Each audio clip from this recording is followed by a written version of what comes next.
pengusaha gitu kan yang mau ngambil nikel, terus dia izin sama pemerintah, terus pemerintah mengizinkan.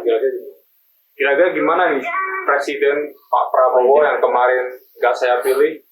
Apakah Anda yang mengizinkan atau menteri Anda?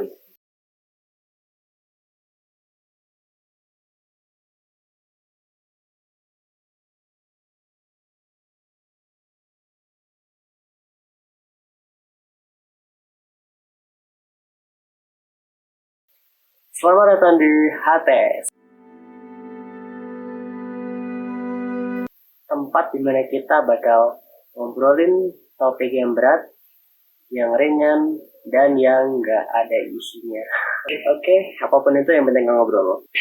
Nah, pada episode kali ini kita bakal ngobrolin sesuatu yang lagi rame dibicarakan di sosial media, yaitu surga kita di Indonesia, Raja Ampat, yang sekarang mulai dilirik oleh pemerintah ya, untuk sebuah penambangan. Nah, gimana sih pendapat teman-teman sekalian tentang peristiwa tersebut? Kita langsung mulai aja ya. Oke, Hero Andre. Sebelum kita main emosi dulu nih, kita perlu tahu dulu sebenarnya apa sih yang lagi terjadi di Raja Ampat. Beneran ada tambangkah? Terus itu izin dari mana? Kenapa tambang itu sampai dilaksanakan? Dan kenapa sampai itu? Gimana menurut kamu?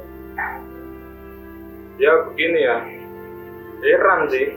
Dari dulu kan tahu sendiri kita yang namanya Freeport itu kan, dimana emasnya berjuta-juta ton sudah digerukin, dimana itu hasilnya juga kita nggak tahu kemana, yang nikmatin siapa. Sementara penduduk asli di situ juga, warga Papua situ juga kita lihat ya begitu-begitu aja kan. Bahkan ada beberapa kata itu di atas emas, di atas belian, tapi alat pun tidak memakai gitu kan, atau pepatah gitu. Dan sekarang itu kan di Papuanya ya, sekarang di pulau-pulau di Raja Ampat itu kan, itu nggak tahu izinnya dari siapa, apa dari pemerintah, apa dari mana gitu kan. Nikel yang ada di pulau di Raja Ampat gerus, mereka tidak memikirkan pakai otak mereka yang murni itu. Saya nggak tahu juga itu otaknya murni apa enggak. Nikel digerus kan, pulau yang kelihatan hijau dengan lautannya yang indah. Ya, pepatah kata surga dunia itu ada di Indonesia itu, yaitu Raja Ampat gitu kan. Gerus, mungkin sekarang lagi awal ya, gerus gitu kan. Terus diambil nikelnya. Itu kenapa pemerintah memberi izin itu? Kita sebagai rakyat yang normal pastinya kita kontra terhadap situasi yang seperti ini gitu kan. Artinya gitu kan. Kenapa gitu? Kenapa bisa sekemaruh itu pemerintah? Lagi ya. Terus kalau udah tahu kejadiannya sekarang nih, nah sekarang kita bakal bahas dampaknya. Ini bukan cuma soal alam yang rusak ya, tapi juga masyarakat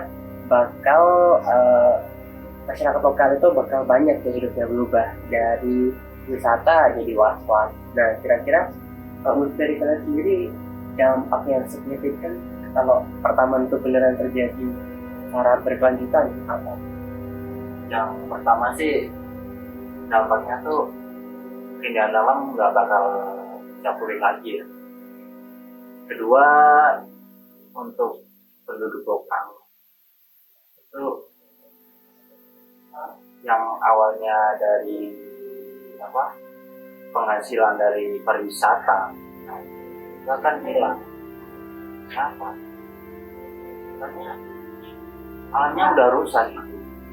Jadi nggak bakal ada yang asing yang main kesana lagi, baik itu dari orang negeri ataupun luar negeri. Ada wisatawan yang berada. Jadi secara perlahan membunuh ya. Ya mereka kan secara tidak langsung datang ke sini, dia mau menikmati surga dunia, dia mestinya dia bayar mahal kan, dan hasilnya itu kan buat rakyat. rakyat, tentunya khususnya Papua itu kan. Nah, gara-gara ada itu penggerukan yang dilakukan oleh pemerintah itu ya, mungkin pemerintah lah, karena salah dia juga, karena walaupun itu mungkin investasi itu mungkin pengusaha-pengusaha konglomerat itu ya, yang itu lah pemerintah kan pastinya kalau nggak ada izin dia nggak berani ya. Itu dia kenapa bisa berani? Sama mereka nggak ada itu. Bentar. Kita lagi ngomongin dampaknya. Bagian izin nanti gue nggak tahu. Nanti ya. Iya benar dampaknya. Itu Ya kalian gini. saya katakan secara tidak langsung membunuh hati. Nah, yang awalnya ada penghasilan dari ya pariwisata, jual makanan dan merchandise gitu kan. Alam rusak, orang-orang bakal alamnya udah rusak. Iya udah rusak. Jadi orang-orang di sana juga kayak bilang mata pencari. Semua Itu bisa jadi. Iya. Kalau dampak yang dilihat dari alam kan udah tentu oksigen ya. Pohon-pohon itu pastinya tumbang semua kan, digerus kan, hilang semua. Terus dampak bagi laut, itu laut kan itu kan kelihatan kan di video itu kan bening gitu kan. Pastinya itu ada longsoran-longsoran itu kan. Jadi itulah. Terus flora dan fauna itu di sana tempat kayak cendrawasih apa gitu kan, burung-burung jenis burung-burung itu yang itu kan udah mau punah. Ditambah lagi pengerusakan alam tuh pastinya udah semakin punah itu. Ya habitat mereka kan ya. Dampaknya itu sih. Jadi dampak dari tambang ini terutama pasti aktivitas masyarakat lokal, mata pencaharian mata pencaharian setiap harinya. Terus mungkin dampak yang lain juga, keindahan alam kita bakal lebih berkurang, dan juga fauna di sana mungkin akan lebih terancam lagi. Terus kita ngomong izin dan intrik. Kita kan udah ngomong tambang ya, pasti nggak jauh-jauh sama yang namanya perizinan kan. Nah pertanyaan, izinnya tuh legal apa enggak ya? Terus ada proses yang bisa dilewatin tuh apa aja kira-kira? Atau ada jalan tikus nih biar pertambangan itu bisa jalan lebih mulus lagi? Kalau menurut kalian gimana? Kalau saya sih kontra banget ya kalau gitu ya. Kontra banget. Maksudnya gimana ya? Pemerintah kan nggak mungkin kan, masa pemerintah yang melakukan ini? Kira-kira pemerintah apa memang pengusaha gitu kan yang mau ngambil nikel, terus dia izin sama pemerintah, terus pemerintah mengizinkan, kira-kira gimana nih Presiden Pak Prabowo yang kemarin nggak saya pilih, apakah Anda yang mengizinkan atau Menteri Anda? Apakah pasti ada izin? Ya mungkin nggak ada izin. Iya pasti ada izin. Ya salahnya itu kenapa diizinkan? Besar melalui PT-PT besar ya melakukan tambangan ilegal pasti lewati izin. Nah itu izin tuh benar-benar lewat jalur depan atau jalur belakang. Bukan masalah jalurnya ya kalau menurut saya. Jalurnya kan sama, misal lewat jalur depan otomatis jadi tolak.